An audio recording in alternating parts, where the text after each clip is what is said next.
KaraokeBooks. The Valley of Fear. Written by Arthur Conan Doyle. Audiobook. Chapter 14, The Trapping of Bertie Edwards. As McMurdo had said, the house in which he lived was a lonely one and very well suited for such a crime as they had planned. It was on the extreme fringe of the town and stood well back from the road. In any other case the conspirators would have simply called out their man, as they had many a time before, and emptied their pistols into his body. But in this instance it was very necessary to find out how much he knew, how he knew it, and what had been passed on to his employers. It was possible that they were already too late and that the work had been done. If that was indeed so, they could at least have their revenge upon the man who had done it. But they were hopeful that nothing of great importance had yet come to the detective's knowledge, as otherwise, they argued, he would not have troubled to write down and forward such trivial information as McMurdo claimed to have given him. However, all this they would learn from his own lips. Once in their power, they would find a way to make him speak. It was not the first time that they had handled an unwilling witness. McMurdo went to Hobson's Patch as agreed. The police seemed to take particular interest in him that morning, and Captain Marvin, he who had claimed the old acquaintance with him at Chicago, actually addressed him as he waited at the station. McMurdo turned away and refused to speak with him. He was back from his mission in the afternoon, and saw McGinty at the Union House. "He is coming," he said. "Good," said McGinty. The giant was in his shirt sleeves, with chains and seals gleaming athwart his ample waistcoat and a diamond twinkling through the fringe of his bristling beard. Drink and politics had made the boss a very rich as well as powerful man. The more terrible, therefore, seemed that glimpse of the prison or the gallows which had risen before him the night before. "Do you reckon he knows much?" he asked anxiously. McMurdo shook his head gloomily. "He's been here some time, 6 weeks at the least. I guess he didn't come into these parts to look at the prospect. If he has been working among us all that time with the railroad money at his back, I should expect that he has got results, and that he has passed them on." "There's not a weak man in the lodge," cried McGinty. "True as steel, every man of them. And yet, by the Lord, there is that skunk Morris. What about him? If any man gives us away, it would be he. I've a mind to send a couple of the boys round before evening to give him a beating up and see what they can get from him." "Well, there would be no harm in that," McMurdo answered. "I won't deny that I have a liking for Morris and would be sorry to see him come to harm. He has spoken to me once or twice over lodge matters, and though he may not see them the same as you or I, he never seemed the sort that squeals. But still it is not for me to stand between him and you." "I'll fix the old devil," said McGinty with an oath. "I've had my eye on him this year past." "Well, you know best about that," McMurdo answered. "But whatever you do must be tomorrow, for we must lie low until the Pinkerton affair is settled up. We can't afford to set the police buzzing, today of all days." "True for you," said McGinty. "And we'll learn from Bertie Edwards himself where he got his news if we have to cut his heart out first." "Did he seem to scent a trap?" McMurdo laughed. "I guess I took him on his weak point," he said. "If he could get on a good trail of the scorers, he's ready to follow it into hell." "I took his money," McMurdo grinned as he produced a wad of dollar notes, "and as much more when he has seen all my papers." "What papers?" "Well, there are no papers. But I filled him up about constitutions and books of rules and forms of membership. He expects to get right down to the end of everything before he leaves." "Faith, he's right there," said McGinty grimly. "Didn't he ask you why you didn't bring him the papers?" As if I would carry such things, and me a suspected man, and Captain Marvin after speaking to me this very day at the depot. Aye, I heard of that, said McGinty. I guess the heavy end of this business is coming on to you. We could put him down an old shaft when we've done with him, but however we work it we can't get past the man living at Hobson's Patch and you being there today. McMurdo shrugged his shoulders. If we handle it right, they can never prove the killing, said he. No one can see him come to the house after dark, and I'll lay to it that no one will see him go. Now see here, counselor, I'll show you my plan and I'll ask you to fit the others into it. You will all come in good time. Very well. He comes at 10. He is to tap 3 times, and me to open the door for him. Then I'll get behind him and shut it. He's our man then. That's all easy and plain. Yes, but the next step wants considering. He's a hard proposition. He's heavily armed. I've fooled him proper, and yet he is likely to be on his guard. Suppose I show him right into a room with 7 men in it where he expected to find me alone. There is going to be shooting, and somebody is going to be hurt. That's so. And the noise is going to bring every damned copper in the township on top of it. I guess you are right. This is how I should work it. You will all be in the big room, same as you saw when you had a chat with me. I'll open the door for him, show him into the parlor beside the door, and leave him there while I get the papers.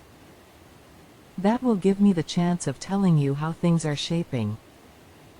Then I will go back to him with some faked papers. As he is reading them I will jump for him and get my grip on his pistol arm.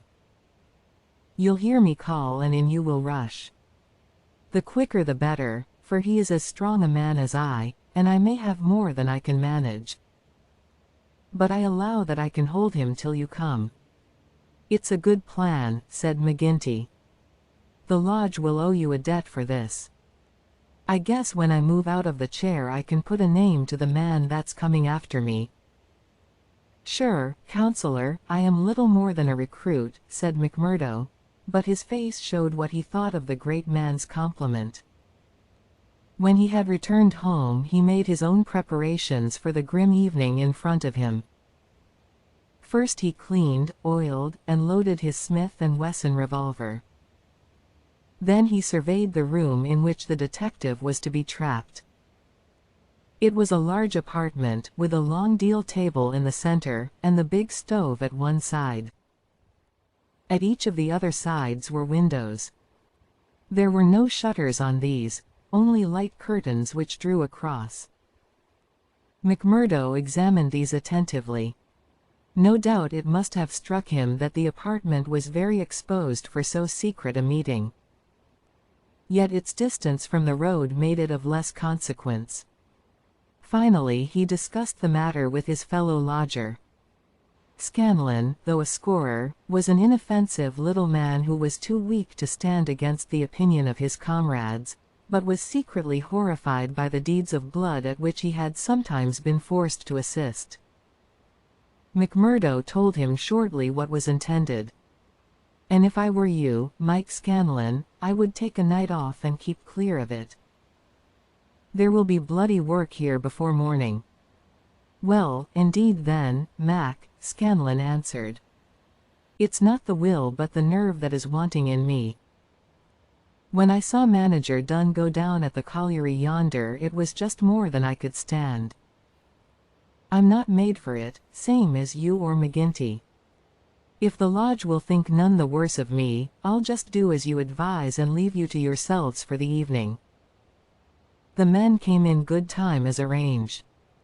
They were outwardly respectable citizens, well clad and cleanly, but a judge of faces would have read little hope for Bertie Edwards in those hard mouths and remorseless eyes. There was not a man in the room whose hands had not been reddened a dozen times before. They were as hardened to human murder as a butcher to sheep. Foremost, of course, both in appearance and in guilt, was the formidable boss. Haraway, the secretary, was a lean, bitter man with a long, scraggy neck and nervous, jerky limbs, a man of incorruptible fidelity where the finances of the order were concerned, and with no notion of justice or honesty to anyone beyond. The treasurer, Carter, was a middle-aged man, with an impassive, rather sulky expression, and a yellow parchment skin. He was a capable organizer, and the actual details of nearly every outrage had sprung from his plodding brain. The two Willoughbys were men of action, tall, lithe young fellows with determined faces, while their companion, Tiger Cormac, a heavy, dark youth, was feared even by his own comrades for the ferocity of his disposition. These were the men who assembled that night under the roof of McMurdo for the killing of the Pinkerton detective. Their host had placed whiskey upon the table, and they had hastened to prime themselves for the work before them. Baldwin and Cormac were already half drunk, and the liquor had brought out all their ferocity. Cormac placed his hands on the stove for an instant. It had been lighted, for the nights were still cold. "That will do," said he, with an oath. "Aye," said Baldwin, catching his meaning. "If he is strapped to that, we will have the truth out of him." "We'll have the truth out of him, never fear," said McMurdo. He had nerves of steel, this man, for though the whole weight of the affair was on him, his manner was as cool and unconcerned as ever. The others marked it and applauded. "You are the one to handle him," said the boss approvingly. "Not a warning will he get till your hand is on his throat. It's a pity there are no shutters to your windows." McMurdo went from one to the other and drew the curtains tighter. "Sure no one can spy upon us now. It's close upon the hour. Maybe he won't come. Maybe he'll get a sniff of danger," said the secretary. "He'll come, never fear," McMurdo answered. "He is as eager to come as you can be to see him." Hark to that. They all sat like wax figures, some with their glasses arrested halfway to their lips. 3 loud knocks had sounded at the door. "Hush!" McMurdo raised his hand in caution. An exulting glance went round the circle, and hands were laid upon their weapons. "Not a sound, for your lives," McMurdo whispered, as he went from the room, closing the door carefully behind him. With strained ears the murderers waited. They counted the steps of their comrade down the passage. Then they heard him open the outer door. There were a few words as of greeting. Then they were aware of a strange step inside and of an unfamiliar voice. An instant later came the slam of the door and the turning of the key in the lock. Their prey was safe within the trap. Tiger Cormac laughed horribly, and Boss McGinty clapped his great hand across his mouth. "Be quiet, you fool," he whispered. "You'll be the undoing of us yet." There was a mutter of conversation from the next room. It seemed interminable. Then the door opened, and McMurdo appeared, his finger upon his lip. He came to the end of the table and looked round at them. A subtle change had come over him. His manner was as of one who has great work to do. His face had set into granite firmness. His eyes shone with a fierce excitement behind his spectacles. He had become a visible leader of men. They stared at him with eager interest, but he said nothing. Still with the same singular gaze, he looked from man to man. "Well," cried Boss McGinty at last. "Is he here? Is Bertie Edwards here?" "Yes," McMurdo answered slowly. "Bertie Edwards is here. I am Bertie Edwards." There were 10 seconds after that brief speech during which the room might have been empty, so profound was the silence. The hissing of a kettle upon the stove rose sharp and strident to the ear. 7 white faces, all turned upward to this man who dominated them, were set motionless with utter terror. Then, with a sudden shivering of glass, a bristle of glistening rifle barrels broke through each window, while the curtains were torn from their hangings. At the sight, Boss McGinty gave the roar of a wounded bear and plunged for the half-opened door. A leveled revolver met him there, with the stern blue eyes of Captain Marvin of the Mine Police gleaming behind the sights. The boss recoiled and fell back into his chair. "You're safer there, counselor," said the man whom they had known as McMurdo. "And you, Baldwin, if you don't take your hand off your pistol, you'll cheat the hangman yet. Pull it out, or by the Lord that made me, there, that will do. There are 40 armed men round this house, and you can figure it out for yourself what chance you have. Take their pistols, Marvin." There was no possible resistance under the menace of those rifles. The men were disarmed. Sulky, sheepish, and amazed, they still sat round the table. "I'd like to say a word to you before we separate," said the man who had trapped them. "I guess we may not meet again until you see me on the stand in the courthouse. I'll give you something to think over between now and then. You know me now for what I am. At last I can put my cards on the table. I am Bertie Edwards of Pinkerton's. I was chosen to break up your gang. I had a hard and dangerous game to play. Not a soul, not one soul, not my nearest and dearest, knew that I was playing it. Only Captain Marvin here and my employers knew that. But it's over tonight, thank God, and I am the winner." The 7 pale, rigid faces looked up at him. There was unappeasable hatred in their eyes. He read the relentless threat. "Maybe you think that the game is not over yet. Well, I take my chance of that. Anyhow, some of you will take no further hand, and there are 60 more besides yourselves that will see a jail this night. I'll tell you this, that when I was put upon this job I never believed there was such a society as yours. I thought it was paper talk, and that I would prove it so. They told me it was to do with the freemen, so I went to Chicago and was made one. Then I was surer than ever that it was just paper talk, for I found no harm in the society, but a deal of good. Still, I had to carry out my job, and I came to the coal valleys. When I reached this place I learned that I was wrong and that it wasn't a dime novel after all. So I stayed to look after it. I never killed a man in Chicago. I never minted $1 in my life. Those I gave you were as good as any others, but I never spent money better. But I knew the way into your good wishes, and so I pretended to you that the law was after me. It all worked just as I thought. So I joined your infernal lodge, and I took my share in your councils. Maybe they will say that I was as bad as you. They can say what they like, so long as I get you. But what is the truth? The night I joined you beat up old man Stanger. I could not warn him, for there was no time, but I held your hand, Baldwin, when you would have killed him. If ever I have suggested things, so as to keep my place among you, they were things which I knew I could prevent.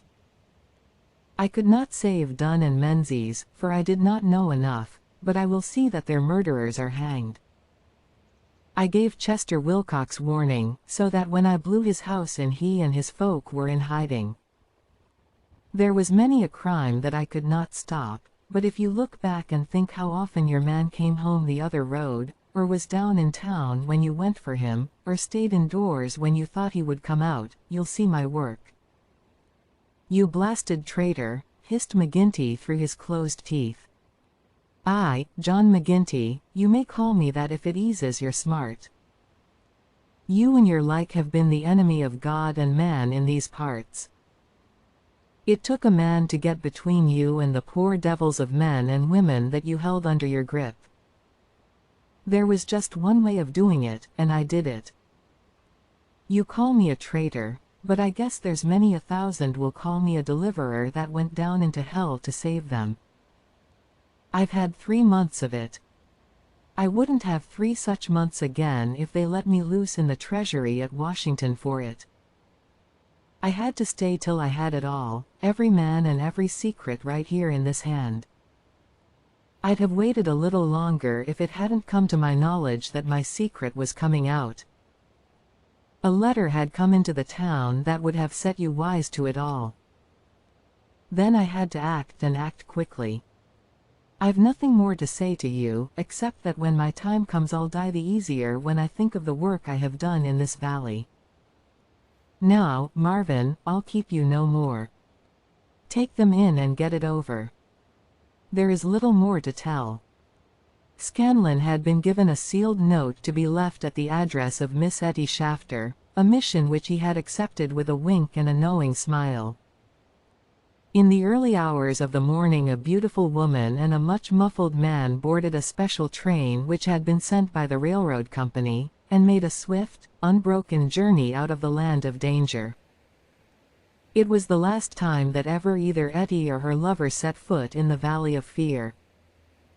10 days later they were married in Chicago, with old Jacob Shafter as witness of the wedding. The trial of the scorers was held far from the place where their adherents might have terrified the guardians of the law. In vain they struggled. In vain the money of the lodge, money squeezed by blackmail out of the whole countryside, was spent like water in the attempt to save them. That cold, clear, unimpassioned statement from one who knew every detail of their lives, their organization, and their crimes was unshaken by all the wiles of their defenders. At last, after so many years, they were broken and scattered. The cloud was lifted forever from the valley. McGinty met his fate upon the scaffold, cringing and whining when the last hour came. 8 of his chief followers shared his fate. 50-odd had various degrees of imprisonment. The work of Bertie Edwards was complete. And yet, as he had guessed, the game was not over yet. There was another hand to be played, and yet another and another.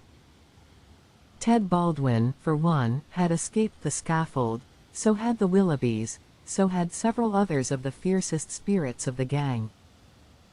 For 10 years they were out of the world, and then came a day when they were free once more, a day which Edwards, who knew his men, was very sure would be an end of his life of peace. They had sworn an oath on all that they thought holy to have his blood as a vengeance for their comrades. And well they strove to keep their vow. From Chicago he was chased, after 2 attempts so near success that it was sure that the third would get him. From Chicago he went under a changed name to California, and it was there that the light went for a time out of his life when Etty Edwards died. Once again he was nearly killed, and once again under the name of Douglas he worked in a lonely canyon, where with an English partner named Barker he amassed a fortune. At last there came a warning to him that the bloodhounds were on his track once more, and he cleared, only just in time, for England.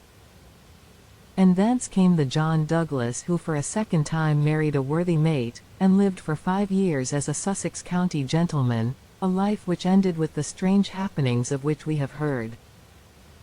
Epilogue. The police trial had passed, in which the case of John Douglas was referred to a higher court. So had the quarter sessions, at which he was acquitted as having acted in self-defense. "Get him out of England at any cost," wrote Holmes to the wife. "There are forces here which may be more dangerous than those he has escaped. There is no safety for your husband in England." 2 months had gone by, and the case had to some extent passed from our minds. Then one morning there came an enigmatic note slipped into our letter box. "Dear me, Mr. Holmes." "Dear me," said this singular epistle. There was neither superscription nor signature. I laughed at the quaint message, but Holmes showed unwonted seriousness. "Deviltry, Watson," he remarked, and sat long with a clouded brow. Late last night Mrs. Hudson, our landlady, brought up a message that a gentleman wished to see Mr. Holmes, and that the matter was of the utmost importance. Close at the heels of his messenger came Cecil Barker, our friend of the moated manor house. His face was drawn and haggard. "I've had bad news, terrible news, Mr. Holmes," said he. "I feared as much," said Holmes. "You have not had a cable, have you?" "I have had a note from someone who has. It's poor Douglas. They tell me his name is Edwards, but he will always be Jack Douglas of Benito Canyon to me. I told you that they started together for South Africa in the Palmyra 3 weeks ago." "Exactly. The ship reached Cape Town last night. I received this cable from Mrs. Douglas this morning. Jack has been lost overboard in Gale off Street. Helena. No one knows how accident occurred. Ivy Douglas." "Ha. It came like that, did it?" said Holmes thoughtfully. "Well, I've no doubt it was well stage managed." "You mean that you think there was no accident?" "None in the world." "He was murdered?" "Surely. So I think also. These infernal scorers, this cursed vindictive nest of criminals." "No, no, my good sir," said Holmes. "There is a master hand here. It is no case of sawed-off shotguns and clumsy six-shooters. You can tell an old master by the sweep of his brush. I can tell a Moriarty when I see one. This crime is from London, not from America. But for what motive? Because it is done by a man who cannot afford to fail, one whose whole unique position depends upon the fact that all he does must succeed.